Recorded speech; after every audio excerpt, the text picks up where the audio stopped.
Subscribe YouTube channel, press bell icon, like, comment, share. Bismillahirrahmanirrahim. Assalamu alaikum. My dear students, my viewers, hopefully आप लोग खैरियत से होंगे। आज हम FSC first year chapter number 1 के लेक्चर नंबर 8 के टॉपिक्स जो डिस्कस करने जा रहे हैं उनमें एक टॉपिक कंबशन एनालिसिस का है and second is molecular formula. सबसे पहले मैं कंबशन एनालिसिस के बारे में आपको एक ओवरव्यू दूंगा। कंबशन हम किसको कहते हैं? जब भी हम किसी चीज़ को स्पेशली फॉर ऑर्गेनिक कंपाउंड्स को ऑक्सीजन की प्रेजेंस में बर्न करते हैं, that process is called combustion. Second is analysis. हमने अपने पिछले लेक्चर में एनालिसिस दो तरह का पढ़ा था, one is qualitative and the other one was quantitative analysis, जिसमें हम लोगों ने एलिमेंट को देखना था और क्वांटिटेटिव में उस एलिमेंट की मास को हमने स्टडी किया। सो यहाँ पे हम चूंकि मैसेज से हमारा कंसर्न है तो यहाँ पे जो एनालिसिस होगा वो क्वांटिटेटिव एनालिसिस होगा। सबसे पहले मैं इस कंबशन एनालिसिस की डेफिनेशन आप लोगों के साथ डिस्कस करता हूं। The process in which percentage, हमारा यहां पे मिशन क्या है? जैसा कि हमने एम्पेरिकल फॉर्मूला फाइंड आउट करने का फर्स्ट पॉइंट जो देखा था उसमें हमने ये देखा था कि we have to find out the percentage composition of the elements. तो हम इस प्रोसेस में क्या देखने जा रहे हैं? Percentage of carbon, hydrogen and oxygen is determined. हम परसेंटेज को डिटरमिन करेंगे how? By burning the known mass of the organic compound in oxygen. यहां पे जो बात समझने की है वो नोन मास है। हम यहां पे जो ऑर्गेनिक कंपाउंड ले रहे हैं वो उसका जो वेट होगा, उसकी जो क्वांटिटी होगी, उसका हमें पता होना चाहिए। और फिर हम चूंकि कंबशन कर रहे हैं तो कंबशन में हमने उस ऑर्गेनिक कंपाउंड को ऑक्सीजन की प्रेजेंस में बर्न करना होगा। So this is the definition of combustion analysis. यहां पे आपको एक ट्यूब नजर आ रही है, दिस इज कंबशन ट्यूब। इस कंबशन ट्यूब के अंदर आपको तीन किस्म के पोर्शंस नजर आ रहे हैं। इसके अंदर हमने फर्स्ट एक फर्नेस को फिट किया हुआ है। इस फर्नेस में हम क्या करेंगे? जो हमारे पास known mass of organic compound होगा उसको हम यहां पे बर्न करेंगे। This is the for example, this is organic compound जिसकी मास हमें मालूम है। हमने यहां से इस इनलेट से ऑक्सीजन को पास करना है। ऑक्सीजन यहां से अंदर आएगी। अब आप देखें क्या होने जा रहा है? ऑर्गेनिक कंपाउंड बर्न करने जा रहा है इन प्रेजेंस ऑफ ऑक्सीजन। हमारे पास आगे दो एब्जॉर्बर्स मौजूद हैं। इन एब्जॉर्बर्स की मास भी हमें मालूम होगी। एक जो एब्जॉर्बर है ये वाटर को एब्जॉर्ब करेगा। देखते हैं वाटर कहां से आएगा। और जो सेकंड वन है वो कार्बन डाइऑक्साइड को एब्जॉर्ब करेगा। तो ये भी क्वेश्चन है, कार्बन डाइऑक्साइड कहां से आता है? और जो थर्ड हमारे पास पोर्शन है यहां पे वो कंपोनेंट्स आएंगे जो अगर उस कंपाउंड में मौजूद हैं और वो बर्न ना करें तो वो हमारे पास किसी भी एब्जॉर्बर में नहीं आएंगे, वो यहां पे आ जाएंगे। अब हम देखते हैं जब हमने इस ऑर्गेनिक कंपाउंड को हीट किया तो हमारे पास क्या होगा। फॉर एग्जाम्पल मेरे पास ऑर्गेनिक कंपाउंड है, उसके अंदर क्या है? Carbon and hydrogen. For example यहां पे जो हमने ऑर्गेनिक कंपाउंड रखा, उसमें कार्बन और हाइड्रोजन मौजूद है और हमने उसको ऑक्सीजन की प्रेजेंस में बर्न करना है, तो हमारे पास क्या होगा? ऑर्गेनिक कंपाउंड में जो कंपोनेंट्स हैं उन दोनों की ऑक्सीडेशन हो जाएगी और हमारे पास जो प्रोडक्ट्स ऑब्टेन्ड होंगे, जब कार्बन की ऑक्सीडेशन होगी तो oxidised product is carbon dioxide and the oxidised product of hydrogen is water.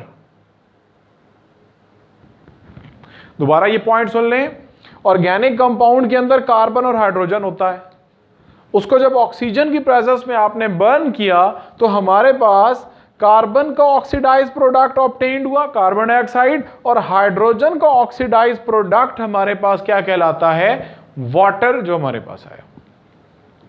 अब जो वाटर एब्जॉर्बर है वो कौन है?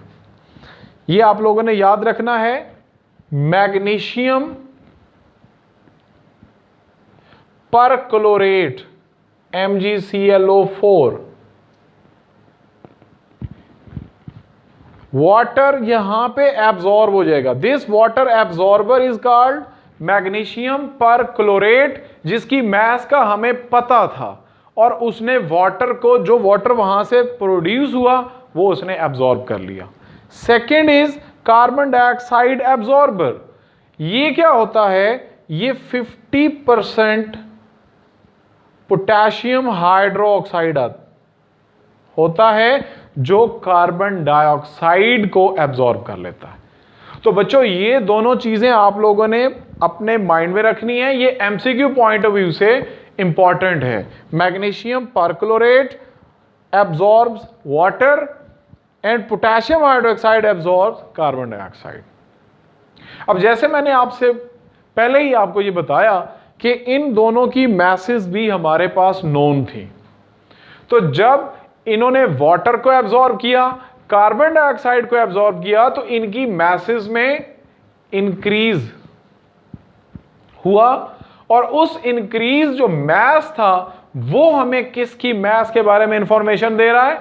About the message of carbon dioxide and water.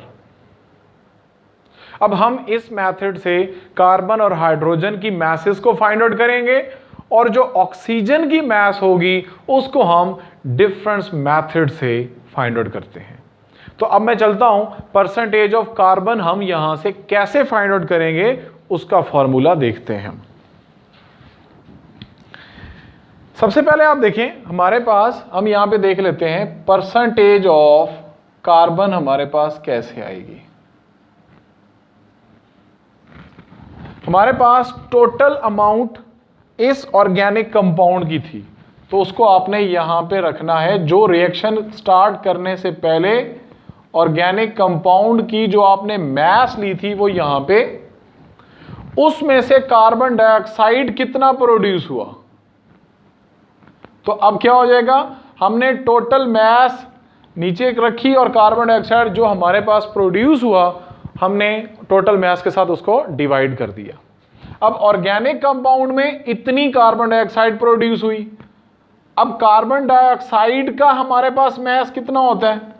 आप ये यहां पे लिख सकते हैं, molecular mass of carbon dioxide नीचे आ जाएगा और उसके अंदर कार्बन कितनी मौजूद है वहां पे कार्बन की मैस लिख देंगे। एटॉमिक मैस ऑफ कार्बन ऊपर आ जाएगा और चूंकि हम परसेंटेज मालूम कर रहे हैं सो इसको 100 से मल्टीप्लाई कर देना। सेकेंड, हम परसेंटेज ऑफ, मैं चलें यहां पे आपको ये भी बता देता हूं कि ये मैसेज तो अभी हम एक एग्जांपल यहां पे मैंने लिखी हुई है, ये एग्जांपल की वैल्यूज हमारे पास गिवन होगी तो उसको करना थोड़ा इजी हो जाएगा। मैं यहां पे आपको बताता चलूं कि ये चीजें तो आप लोग मालूम खुद से नहीं कर सकते, ये हमें रिएक्शन में जो गिवन होती हैं या जो हम प्रोसेस कर रहे होते हैं उसके अंदर जो इंफॉर्मेशन होगी वो, ये चीजें फिक्स हैं। कार्बन डाइऑक्साइड की मॉलिक्यूलर मास कितनी होती है? कार्बन 12, ऑक्सीजन 16, 2 ऑक्सीजन है तो 32 + 12 44 is the molecular mass of carbon dioxide and atomic mass of carbon is 12 into 100. ये आपके पास फिक्स वैल्यूज होंगे. देन हम आगे चलते हैं. परसेंटेज ऑफ हाइड्रोजन हमने कैसे फाइंड आउट करनी है. अब आप देखें हमारे पास स्टार्ट में जो चीज थी वो क्या थी, मास ऑफ ऑर्गेनिक कंपाउंड. तो उसमें से कितना वाटर प्रोड्यूस हुआ, आपने उस वाटर की जो मास थी उसको टोटल से डिवाइड करना है into same process molecular mass of water और उसमें कितने हाइड्रोजन मौजूद हैं 2. सो हम वहां पे लिख लेंगे atomic mass of hydrogen into 100. तो यहां पे भी मैं आपको बता देता हूं कि हमारे पास वाटर का मॉलिक्यूलर मास क्या होता है. तो ये मास of organic compound into mass of water, ये वैल्यूज में गिवन होती हैं. तो वाटर का मॉलिक्यूलर मास कितना होता है 18 और उसमें हमारे पास चूंकि 2 हाइड्रोजन के एटम मौजूद हैं, आप 2 भी लिख सकते हैं या 2.016 भी लिख सकते हैं इनटू 100. इस मेथड से हमारे पास क्या आ जाएगी, परसेंटेज ऑफ हाइड्रोजन. अब हमारे पास तीसरा कंपोनेंट ऑक्सीजन है जो इन दोनों के अंदर मौजूद है. इसमें CO2 की फॉर्म में और यहां पे वाटर H2O की फॉर्म में. तो हम परसेंटेज ऑफ ऑक्सीजन कैसे फाइंड आउट करते हैं, अभी मैंने थोड़ी देर पहले बताया बाय डिफरेंस मेथड. उस डिफरेंस मेथड में क्या होता है, आपने 100 में से माइनस कर लेना है किसको, percentage of carbon plus percentage of hydrogen. आप इन दोनों को ऐड करें और 100 में से माइनस करें तो हमारे पास क्या आ जाएगी, परसेंटेज ऑफ ऑक्सीजन. अब मैं चलता हूं अपनी एग्जाम्पल की तरफ. इस एग्जाम्पल में हमसे क्या पूछा गया है, a sample of liquid containing carbon hydrogen oxygen. इसमें वही सैंपल है यानी कि ऑर्गेनिक कंपाउंड का सैंपल है जिसमें कार्बन भी है, हाइड्रोजन भी है और ऑक्सीजन भी है. सब्जेक्टेड टू कंबशन एनालिसिस, जिसमें से 0.5 और 39 ग्राम्स ऑफ कंपाउंड. अब यहां पे हम लिख लेते हैं डेटा हमारे पास क्या है, मास ऑफ, हम डेटा लिख लेते हैं क्या गिवन है, मास ऑफ ऑर्गेनिक कंपाउंड कितनी गिवन है हमें जी, 0.5439 grams. Gave 1.03 gram of carbon dioxide. So इसमें से कार्बन डाइऑक्साइड कितनी एब्जॉर्ब हुई, उसका मास हम देखते हैं 1.039 grams and 0.6369 grams of water. And mass of water कितना हमारे पास आया, 0.6369 ग्राम्स. तो ये कैलकुलेशन वैल्यूज में क्लास में आप बच्चों से कोई भी आप में से एक आध मुझे बता दें, मैं ये फॉर्मूलाज यहाँ पे पुट करता हूँ. सबसे पहले मैं यहाँ पे लिख लेता हूँ कार्बन के बारे में. कार्बन की परसेंटेज हम कैसे फाइंड आउट करेंगे, तो देखें आप लोगों के सामने फॉर्मूला परसेंटेज ऑफ कार्बन हम पहले मालूम कर लेते हैं. उसमें हमारे पास क्या है, टोटल मास कितनी थी 0.5439 grams total mass of the organic compound. उसमें से कार्बन डाइऑक्साइड की कितनी मास है 1.039 into molecular mass of carbon dioxide is 44 into 12 into 100. सो क्या आंसर आया बच्चों, 52.10 is the percent of carbon in this organic compound. Clear. Next हम आगे चलते हैं, परसेंटेज ऑफ हाइड्रोजन, वो भी हम इसी तरह से मालूम करेंगे. परसेंटेज ऑफ हाइड्रोजन, अब आपने सबसे पहला काम क्या करना है, total mass of the organic compound is 0.5439. उसमें से हमारे पास वाटर कितना एब्जॉर्ब हुआ 0.6369 इनटू वाटर की मॉलिक्यूलर मास 18, उसका एटॉमिक मास 2 इंटू 100। जी इसका क्या आंसर आया? 13.12%. 13.12%. So these are the percentages of carbon and this is the percentage of hydrogen. Now you have to find percentage of oxygen. तो उसके लिए हमें क्या करना पड़ेगा? 100 में से इन दोनों का सम करके माइनस कर लेना है। हमारे पास कार्बन की 52.10 प्लस 13.12, तो ये बच्चों आप इसको पहले ऐड करें, देन 100 में से माइनस करें, तो हमारे पास क्या आंसर आया? 34.7। तो इट विल बी 34.78। आपने याद रखना है वैसे भी, क्योंकि हम परसेंटेज ले रहे होते हैं, इन सब का सम 100 से ज़्यादा नहीं होना चाहिए, तो आपका आंसर ठीक होगा, अदरवाइज उसमें कोई ना कोई प्रॉब्लम हो सकता है। सो इस मेथड से हमने क्या फाइंड आउट कर लिया? Percentages of carbon, hydrogen and oxygen. और ये फर्स्ट स्टेप होता है for the determination of empirical formula. Then आपने number of gram atoms find out करने होते थे, देन आपने एटॉमिक रेशो, और फाइनली आपके पास एम्पेरिकल फॉर्मूला आ जाया करता था। So this is all about combustion analysis. अब मैं चलता हूं हमारा आज का नेक्स्ट टॉपिक, मॉलिक्यूलर फॉर्मूला। जैसे हम लोग एम्पेरिकल फॉर्मूला के बारे में हमने देखा था, the simplest whole number ratio. तो यहां पे क्या है? मॉलिक्यूलर फॉर्मूला, द एक्चुअल, या आप कह सकते हैं exact number of atoms in a molecule, actual number of atoms in a compound। ये मैं शॉर्टली उसको डिफाइन कर रहा हूं कि हमारे पास ऐसा फॉर्मूला जिसमें एक्चुअल नंबर या एग्जैक्ट नंबर ऑफ एटम्स होते हैं किसी भी मॉलिक्यूल के। So this is the definition. अब हम आते हैं, हम इसको फाइंड आउट कैसे कर सकते हैं। मैं इसका फॉर्मूला लिख लेता हूं, डिटर्मिनेशन भी आप कह सकते हैं। So formula to get to find out molecular formula. तो मॉलिक्यूलर फार्मूला फाइंड आउट करने का जो मेथड है वो क्या है? Molecular formula will be obtained by multiplying n with empirical formula। अब यहां पे क्वेश्चन ये होता है, व्हाट इज n? यहां पे n क्या है? सो n हमारे पास रेशो है मैसेज का। कौन सी मैसेज? सो n मैं यहां पे लिख सकता हूं molecular formula mass.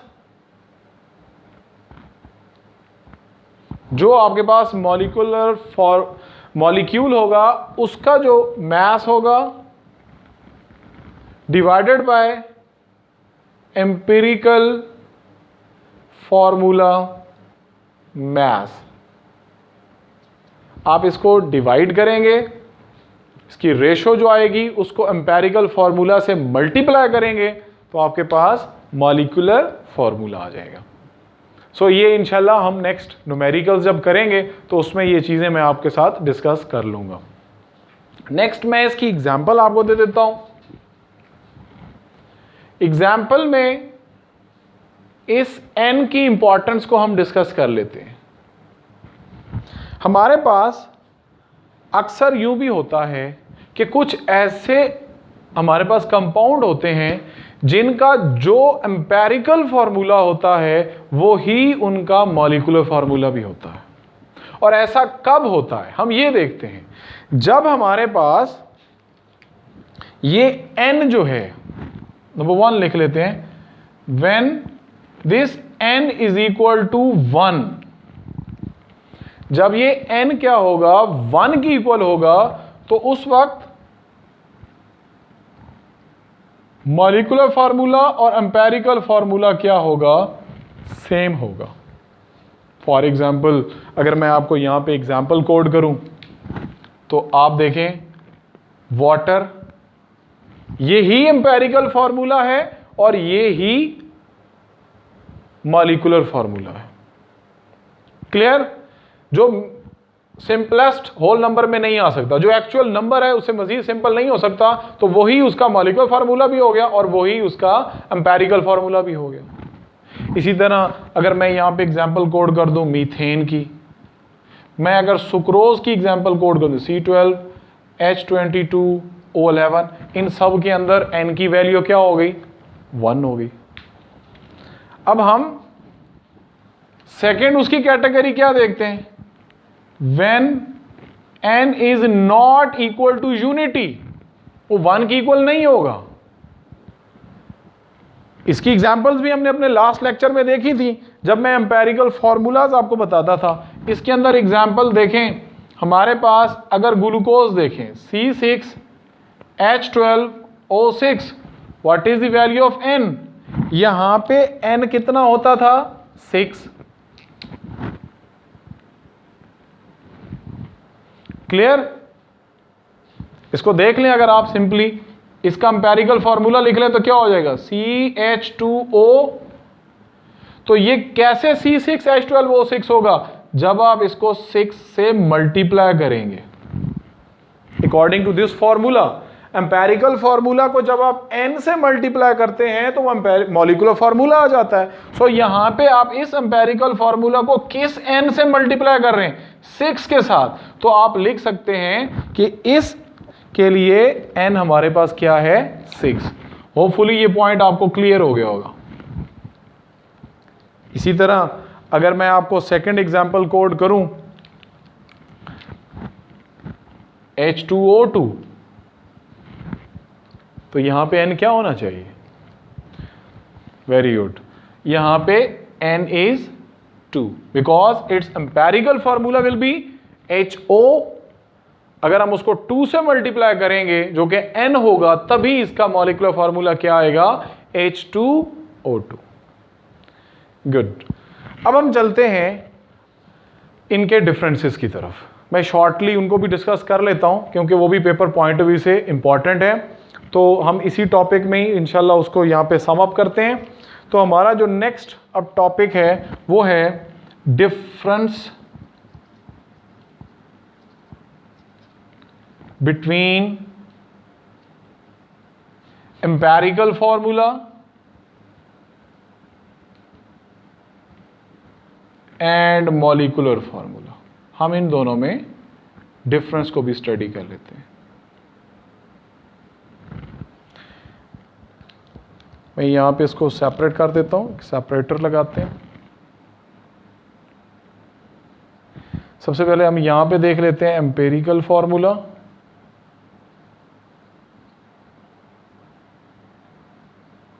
And you are too much familiar now with both of these terms. What is empirical formula? तो हम उसका पहला आंसर क्या लिख सकते हैं? The simplest whole number ratio, simplest whole number ratio of atoms in a molecule। जबकि molecular formula क्या होता है? Exact number of atoms in a molecule।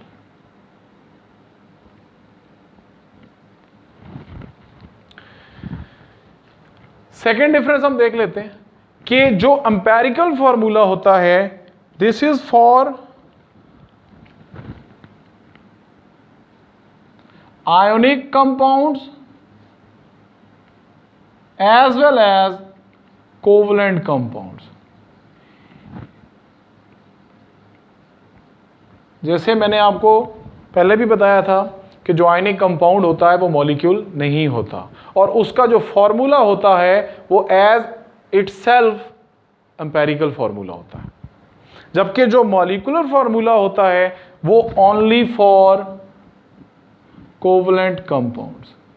ये जस्ट कोवलेंट कंपाउंड्स जो कि मॉलिक्यूल होते हैं तो उनका जो फॉर्मूला होता है वो भी क्या होता है? Molecular formula. नेक्स्ट हम देखते हैं एम्पेरिकल फार्मूला को हम फाइंड आउट कैसे करते हैं।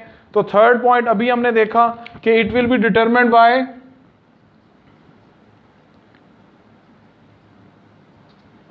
Percentage composition. कहां से आई थी, आप इसको कंबशन एनालिसिस भी लिख लें।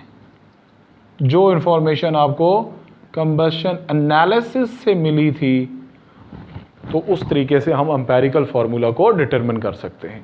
जबकि मॉलिक्यूलर फार्मूला को डिटरमिन करने का क्या मेथड था, इस फार्मूला कि आप मॉलिक्यूलर फार्मूला में को मालूम करने के लिए क्या करते थे, एम्पेरिकल फार्मूला को n से मल्टीप्लाई करते थे। So this is the method for the determination of molecular formula. अगर आपको एम्पेरिकल फार्मूला का पता होगा तो आप मॉलिक्यूलर फार्मूला मालूम कर सकते हैं।